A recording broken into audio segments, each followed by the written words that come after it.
Sebelum ni banyak kali aku cerita pasal CVT lah, pasal AT lah. Tapi aku tak pernah buat comparison lagi CVT dengan AT ni macam mana kan. So hari ni aku nak buat satu comparison ataupun perbezaan antara gearbox CVT dan juga gearbox AT. AT ni automatic lah. Yang pertama sekali, untuk gearbox CVT ni of course lah komponen dalaman dia lain berbanding dengan AT. CVT dia menggunakan 2 puli dan juga satu stick bag. Manakala AT pula dia ada planetary gear, clutch pack dia pun memang banyak, bearing, oil seal set, getah seal dalaman je lah. Untuk gearbox AT ni getah seal dalaman dia tu memang banyak. Bila overhaul memang kita akan check, kiranya komponen dalaman AT ni dia lagi complicated berbanding dengan CVT lah. So yang kedua pula, bila korang memandu kedua-dua model gearbox ni, korang dapat rasa perbezaan dari segi pertukaran gear dia lah. Maksudnya masa korang bawa gearbox CVT tu korang akan rasa smooth aja kan.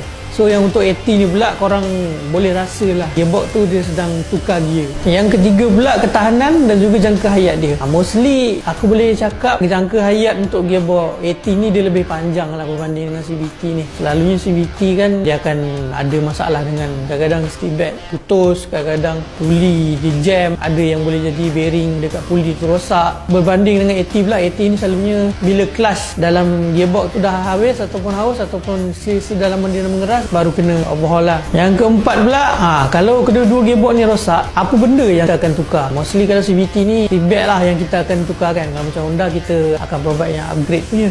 Kalau untuk AT ni pula kita akan replace lah dia punya clutch plate yang baru, dia punya seal dalaman getah semua yang dah keras tu kita replace yang baru. Jadi masing-masing ada kelebihan dan kekurangan dia yang tersendiri lah. Jadi mana satu yang korang patut consider untuk pilih? Ikut poket korang lah. Kalau korang mampu untuk tanggung masalah CVT, korang belilah CVT. Kalau korang mampu untuk tanggung masalah gearbox AT, belilah kereta yang pakai gearbox AT.